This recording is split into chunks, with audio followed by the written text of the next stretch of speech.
来访不亦乐乎。今天的客人是谁呢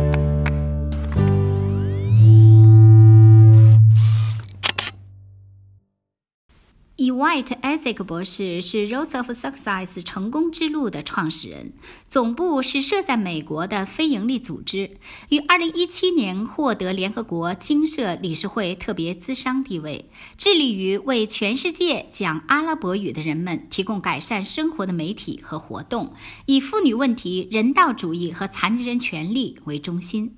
作为埃及裔美国人，Yvette博士深深致力于用爱和希望触动阿拉伯世界。他说：“我在美国有自由，作为一个独立和受过教育的女人，我有义务努力为所有阿拉伯人民带来同样的自由。”成功之路致力于为世界上最脆弱的人群提供服务，中东妇女、受迫害的基督徒和少数民族，通过媒体和教育赋予他们权利，倡导他们的自由，支持他们争取更美好未来的斗争。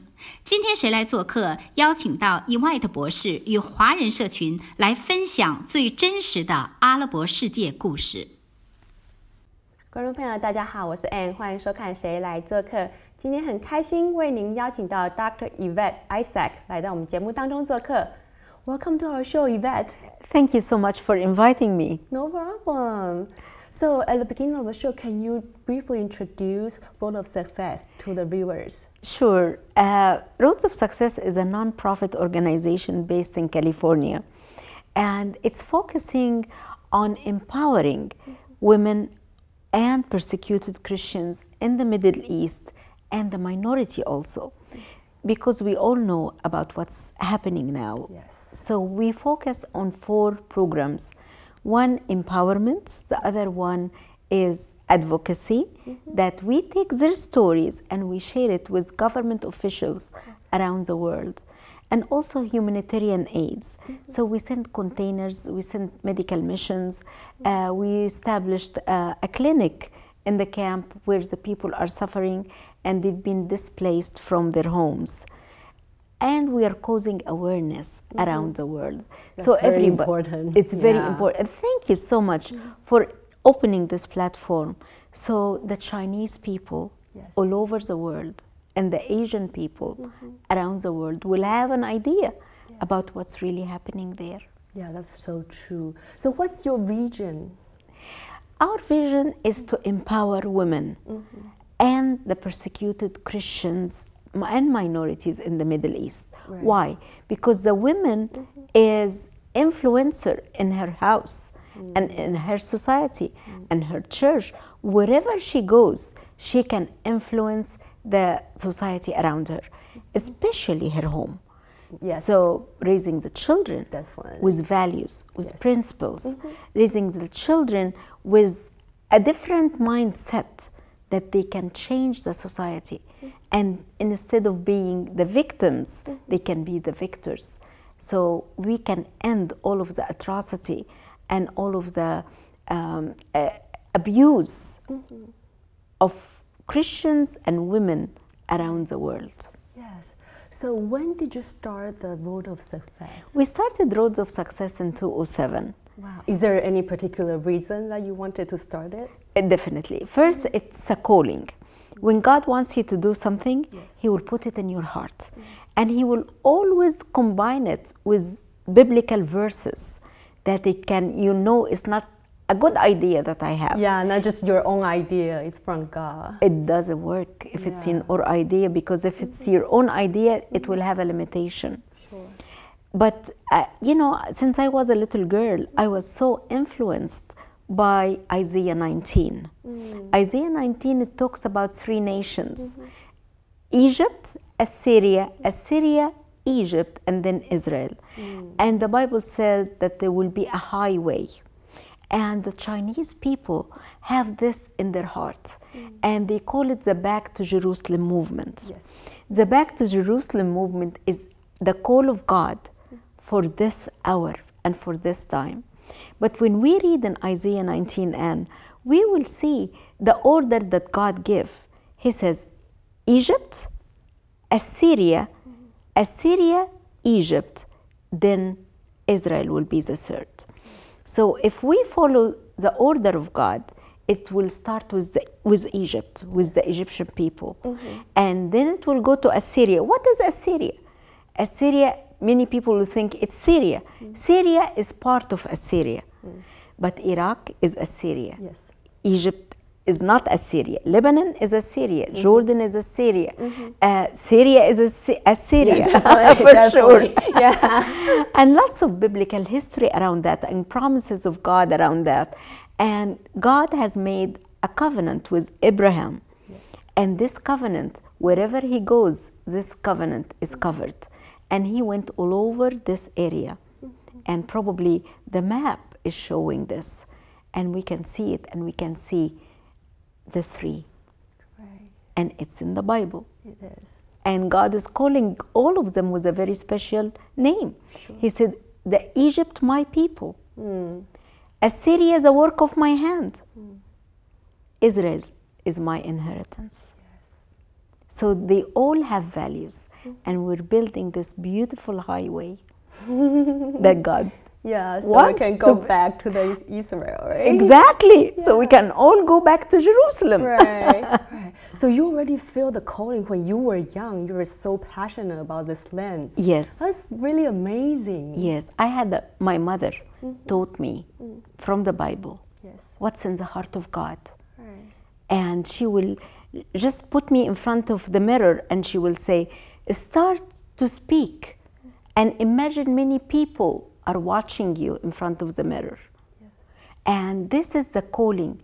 And she will start to say, build this highway, build this, encourage people, let them understand that the three are very important in God's eyes. Yes. So you must feel very sad seeing they're not doing very well now, the situation in Middle East. Exactly. When was your first time going back to the Middle East? Well, I went to the Middle East. I've been here in America for the last 40 years. Yeah, right. So I lived here all my life, but every year I will go back and forth 5, 6, 7, sometimes 12 times. So when was like the first time that you went back? Yeah. The first time I went back after 17 years of living in America, Right. because I lost my mom. Oh, So I felt that I cannot go back. My mom was Egypt to me. I was born in Egypt. So, but God called me when I went to visit Israel. Yes. And I heard the shortwave radio from Egypt. And that time I felt like I need to go back. And when I went back, I started to see what is my role. I am not just born in Egypt and went to America to live a better life and to have a better, like economical life and riches and everything I need. God has not taken us out of our land to bring us to better land just to forget about our own people, but to go back and see how we can help. And what was the situation at that time over there? It was very good. Oh, that was good. It was good. That right. was, we're talking about 1992. And it was good. It was good until, recently. Right. Everything started 2011, between 2011. Yes. All the war started, and they call it the Arab Spring. Right. This is not the Arab Spring. This is the Arab terrible winter. So what have you seen the changes over the Middle East? I saw lots of changes. There were lots of evil and radical people that they started to grow. And it was growing slowly, so nobody was watching or was able to tell. And they had their, full-grown evil. And they started to kill, destroy, Yes. and to steal. Yes. The souls, the land, the people, the future, the beauty. They were burning even the plants. Everything that has life, they wanted to kill it. So sad. So sad. Is there anything that we can do now to stop them? Definitely. There are lots of things can be done. First, we need to pray. Definitely. We need to unite with heaven. Yes. We need to be in agreement with heaven, because we know that heaven has the peace, has the love, have all the good gifts Yes. But the evil one comes to kill, destroy, and to steal. So all what we see is a sign of what? Evil or good? It's evil. And we can only end evil by uniting with heaven, the source of goodness, the source of life. But there are many things we can do on the ground. Like when you see people with no hope, you bring hope. You empower them. Yeah, how do you empower them? Can you share some examples? Yes. First, when we start to do empowerment program, we started with television program. Because yes, we do have a wonderful media appearance in all the Arab world, or actually to all the world for Arabic speaking people. That's wonderful. It brings hope. It brings the light of God. And you can influence a lot of people at the same time, right? The same this is mass. Yeah. This is mass hope giving. Yes, yes. So through the media is a very important thing because it opens up the governments, it opens up the people, it opens up even the ground responds to the message of love and hope. Yes. So first is the media. Second, we saw the children, the young girls that they were abducted by ISIS. And we started to see them with no hope. And they wanted to kill themselves. They don't want to live anymore. And we started to give them hope and to do some trauma counseling with them. And because we speak the language and we understand the culture, we were able to connect them through the internet. Because we cannot just do it. Not many people are able to go to the front lines. But we went to the front lines. And when we went to the front lines, we were able to see them and to see the needs. And not only the girls that they were abducted by ISIS and they came back, but the people who were living on the fear of war and persecution. So you're dealing with all of this and you bring the hope and the experience that you have from outside. And we have a program, it's called Take Over Trauma, Technology Over Trauma. And that was a great thing that helped the girls. And in one case, one of the girls that when we first saw her, she was looking down and with no hope. But we started to speak life to her. We started, we'll help you, we'll stand with you. You're not alone. And we got her into the program with counselors and with people who loved her and showed her there is hope and there is future. And she started to say, I want to help the other girls who are still in captivity. And we started to discover her gifts. She's a good speaker. So God allowed us, with the help of many, that we took her to the United Nations and she spoke to the UK Parliament. And together we passed a resolution. And we took her story to our Congress here. And we showed her face to the Congress people. And at this time, during that hearing, the politicians, they became fathers and mothers. They became caring for human being. It's not only politics that can change the world, but the heart behind the politicians that can make new changes and give hope. So this is so it's very important that you share the reality there back to the Western countries, so people will know what's really happening there for every single person there, right? But I would imagine it's kind of hard to reach to them because the government and they want to cut off a lot of support and cut off a lot of help there. So how do you reach them? Well, we go there. We go, and this is something very important. When you see somebody on television, like they see me on television, they will say, what does she know about us? She is sitting on a room full of air-conditioned, comfortable room, but we are on the tents. But when they saw us there, even when the governments there saw us that we came during the war, I went with my daughter there, and what are you doing coming to the war zone, what are you doing? So we said, we're here to help you, to help your people. And we told our people, you are not just a viewer to us, you're a family to us. So we presented Jesus. Jesus was with the people when they were hungry, when they were sick. So they felt, no, they are talking about something real. It's not something on television that they can fake or they can only speak about. Yes, this is a real situation. Yes. There, everyday situation there. Yes, Right. yes. And then we took all of their stories also to the media. Yes. And there is a beautiful documentary that was made by the BBC. And it's talking about that program, and it's talking about their stories, that it moves the world. Millions of people have watched this documentary, the BBC documentary. It's about the story of Ikhlas, this girl that we've met. When we first went there, she was just coming out of captivity, and she was just wanted to kill herself. She didn't want to live. How old was she at that time? She was 14 years old. Okay. 14 years Young. old. Yes, Yes. very young. And then, okay, now we see they are hungry. We see they need clothing. Yes. We see that they need toys for the children. Right. What can we do? So you did the containers that We you mentioned, right? Yes, we send containers. We send containers and containers. On a regular basis, we are still sending containers. Have you ever faced any difficulty sending the containers there? When Were they giving you any troubles?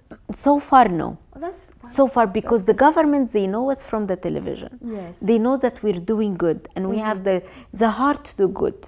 So they know that these containers are filled with goodness Yes. to their people. To help So them. they open the doors, they open the doors, they open the doors. And this is the influence of media. Yes. When they see you, I've been on media since 2006.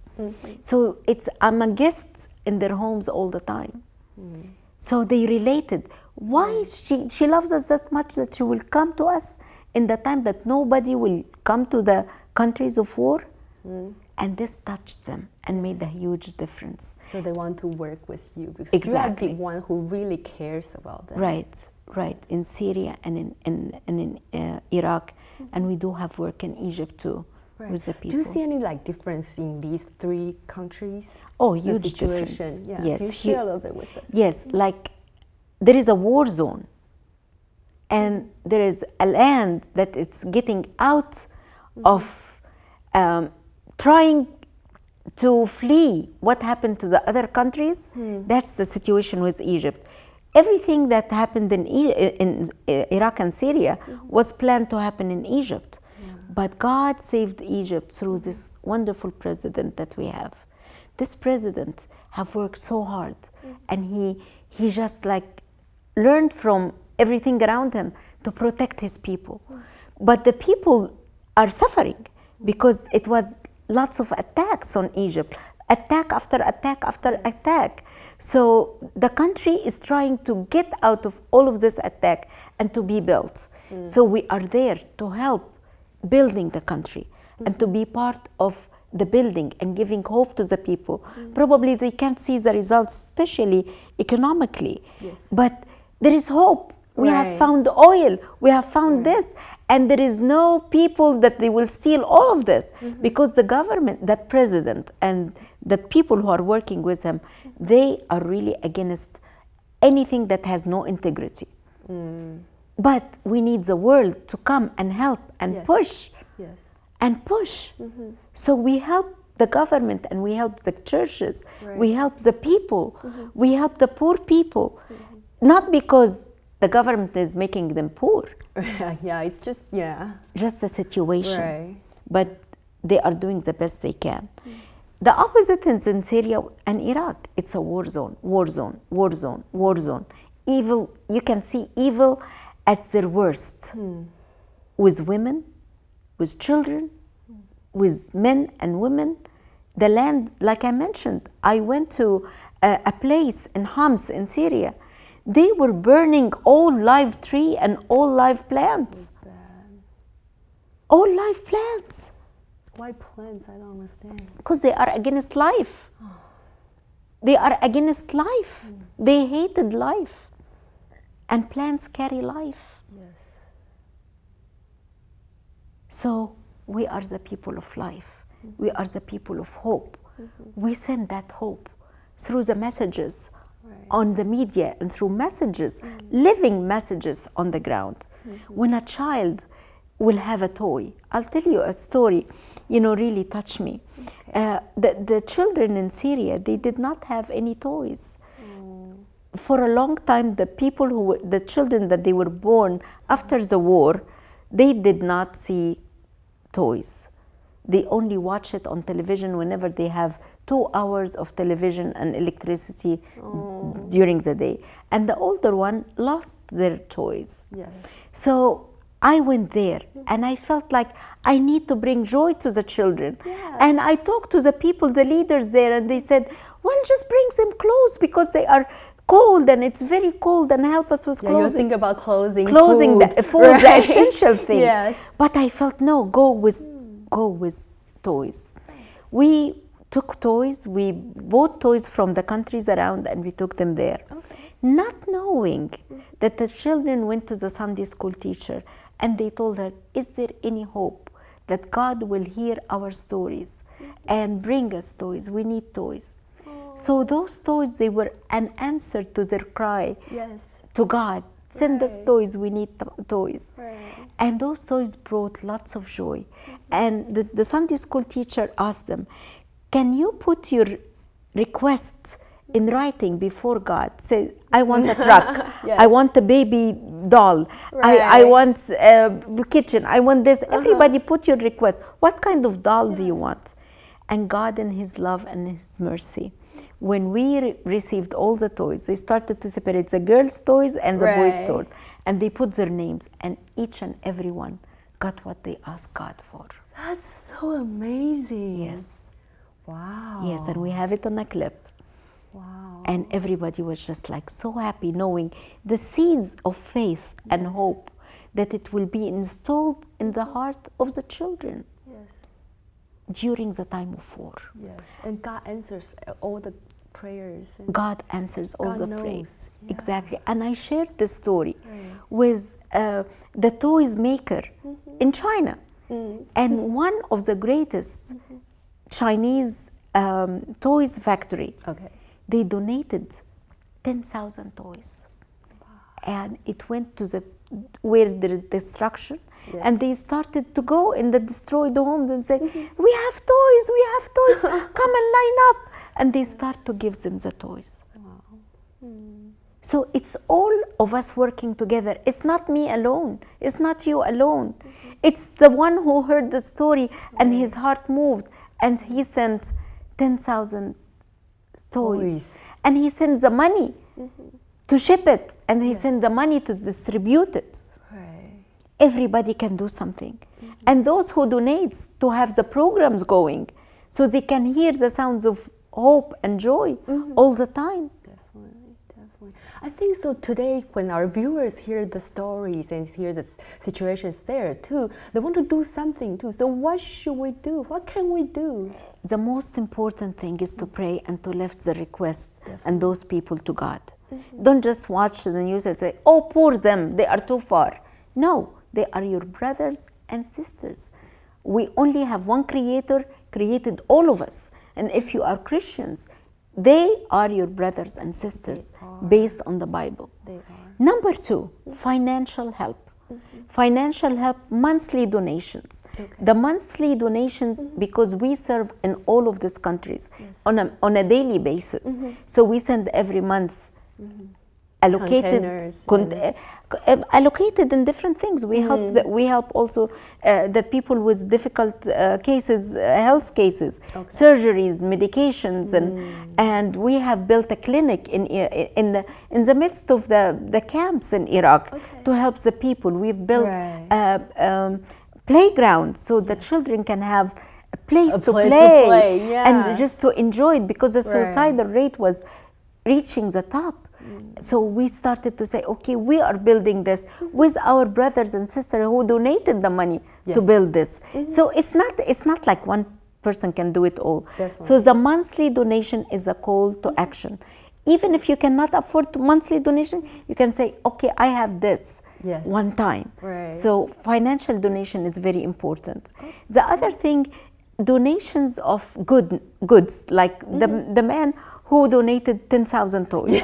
Yes. That's so wonderful. Blankets, toys, blankets, medical supplies, winter gears in general, summer gears in general, and all of this we can send Do from you home. have a place to collect this stuff? We or- have a place in Los Angeles, but we can help if somebody will say, I will donate a container. We can help to show you how to donate it from wherever you are. Right. China, Hong Kong, Taiwan, any place, we will help. We're here to help each other. So, and at the same time, open doors for us to speak in public places, in churches. This message needs to be heard all over the globe, and the people need to take action. And it will not be able to do it unless you open the door. You said, I'm a pastor, come and speak it to my church. I have a club, a Rotarian club, come and speak. Or gather small group, big groups, and we can come and share.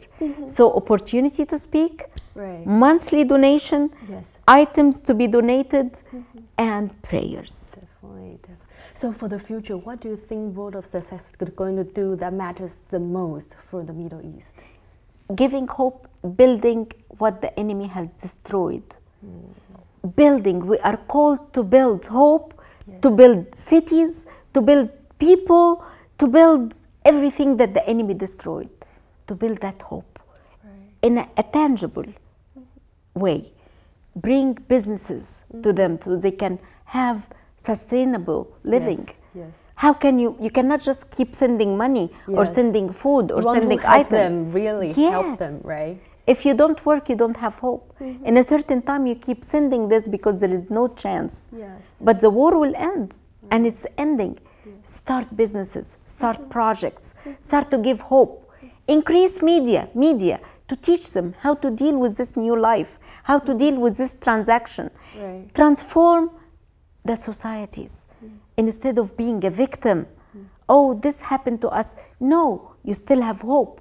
You still have health. To you be still proactive, to be right? proactive, Yes. and to build this community through media and through providing projects and the good people to speak to them, and take tours when it's safe. Take tours. We take tours to go to Egypt. Egypt is a safe place, but you can see how you can help.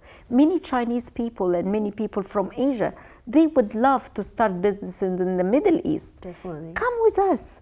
See, donate, see where your donation is going, Right. and start business. You will prosper, people will prosper, we will have a better It's a world. win-win situation. Win-win situation. Yeah, that's so Exactly. wonderful. Thank you for coming to our show today. Share so much information about the Middle East, and you really, truly bring a lot of love and hope to the place. Our Thank you God is so a God much. of love, and we're carrying His love. So we can just let that love and hope overflow to everywhere we go. So wonderful. Thank you for inviting me. No problem. You're so beautiful, by the way. Thank you. 也谢谢观众朋友们今天的收看，有朋来访不亦乐乎。我们下期节目再见，拜拜。